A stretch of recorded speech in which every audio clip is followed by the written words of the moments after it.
महाकुंभ में कोई भूखा नहीं सो रहा, हर रोज बन रहा है लाखों लोगों का खाना। महाकुंभ में लगा है दुनिया का सबसे बड़ा भंडारा, जिसकी कैपेसिटी जानकर आपको चक्कर आ जाएगा। नंबर 1, हर दिन लाखों लोगों का भोजन। महाकुंभ मेला सिर्फ आस्था और आध्यात्म का संगम नहीं, बल्कि ये दुनिया का सबसे बड़ा फ्री फूड डिस्ट्रीब्यूशन सेंटर बन चुका है। यहाँ रोजाना लाखों श्रद्धालुओं को भोजन कराया जा रहा है और ये संख्या हर दिन बढ़ती ही जा रही है। शोधकर्ताओं के अनुसार मेला क्षेत्र और प्रयागराज शहर में फैले इन भंडारों में रोज 10 से 15 लाख लोग भोजन कर रहे हैं। ये संख्या इसे दुनिया का सबसे बड़ा निःशुल्क भोजन स्थल बनाती है। मेला क्षेत्र के लगभग हर सेक्टर, हर मार्ग और हर कोने में भंडारे चल रहे हैं। इतना ही नहीं, शहर भर में भी कई संस्थाएं और श्रद्धालु अपने अपने स्तर पर भंडारे आयोजित कर रहे हैं। चाहे कोई स्थानीय निवासी हो या दूर दराज से आया कोई यात्री, हर किसी के लिए यहाँ भोजन की कोई कमी नहीं है। ये भंडारे 24 घंटे संचालित हो रहे हैं, जिससे कोई भी भूखा न रहे। श्रद्धालु इसे केवल भोजन नहीं बल्कि प्रसाद मानकर ग्रहण कर रहे हैं, जिससे उनकी आस्था और सेवा भाव और गहरा हो रहा है। नंबर 2, खाने का इंतजाम। इस भंडारे का सबसे दिलचस्प हिस्सा इसका अद्भुत भोजन प्रबंधन है। इतने बड़े स्तर पर भोजन बनाना किसी अजूबे से कम नहीं है। यहाँ रोजाना 20 लाख आलू की सब्जी बनाई जा रही है, जिसे श्रद्धालु प्रेम से ग्रहण कर रहे हैं।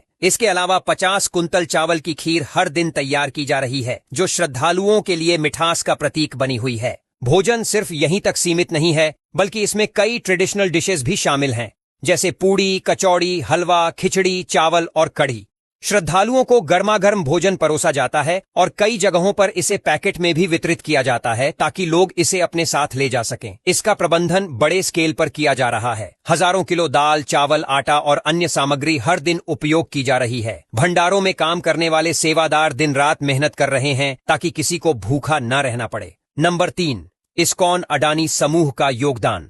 महाकुंभ में चल रहे इन भंडारों की व्यवस्था में केवल धार्मिक और सामाजिक संस्थाएं ही नहीं, बल्कि कई बड़े कारोबारी समूह भी अपना योगदान दे रहे हैं। अडानी ग्रुप और इस्कॉन ने मिलकर महाप्रसाद सेवा नाम का एक विशेष भंडारा शुरू किया है, जो 13 जनवरी से 26 फरवरी तक चलेगा। इस भंडारे में रोजाना करीब 1 लाख श्रद्धालु भोजन कर रहे हैं, जिससे ये मेला क्षेत्र के सबसे बड़े भंडारों में से एक बन गया है। इस्कॉन कैंप में ये सेवा दोपहर 3 बजे से रात 11 बजे तक चलती है और हर कैंप में 400 से 500 वॉलंटियर्स भोजन सेवा में लगे हुए हैं। ये वॉलंटियर्स पूरी श्रद्धा और समर्पण के साथ काम कर रहे हैं, ताकि हर कोई भरपेट भोजन कर सके। आयोजकों के अनुसार मेले के समापन तक ये भंडारा लगभग 50 लाख लोगों को निःशुल्क भोजन उपलब्ध कराएगा। इस भंडारे में सिर्फ आम श्रद्धालु ही नहीं, बल्कि कई विदेशी यात्री भी आकर प्रसाद ग्रहण कर रहे हैं। नंबर 4, पूरे प्रयागराज में भंडारे। महाकुंभ मेला क्षेत्र तक ही सीमित नहीं, बल्कि प्रयागराज के कई हिस्सों में भी निःशुल्क भोजन वितरण किया जा रहा है। विभिन्न धार्मिक संस्थाएं और संगठनों ने तुलाराम बाग, ओम नमः शिवाय आश्रम, अक्षय पात्र फाउंडेशन और अन्य स्थानों पर अलग अलग भंडारे लगाए हैं। खास मौकों पर, जैसे पौष पूर्णिमा, मकर संक्रांति और मौनी अमावस्या, शहर के हर चौराहे, हर गली और हर मंदिर के पास श्रद्धालुओं के लिए विशेष भंडारे आयोजित किए गए।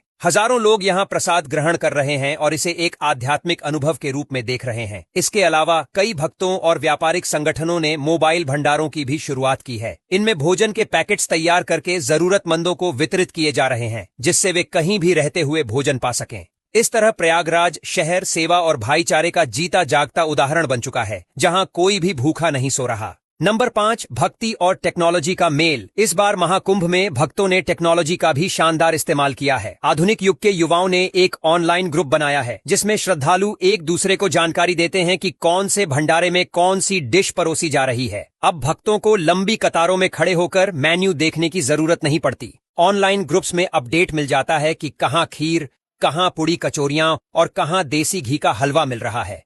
इससे श्रद्धालुओं का समय बचता है और वे आसानी से अपने पसंदीदा भंडारे तक पहुंच सकते हैं। भक्तों का ये डिजिटल इनोवेशन दर्शाता है कि महाकुंभ सिर्फ आस्था का संगम नहीं, बल्कि टेक्नोलॉजी और आध्यात्मिकता का भी मेल है।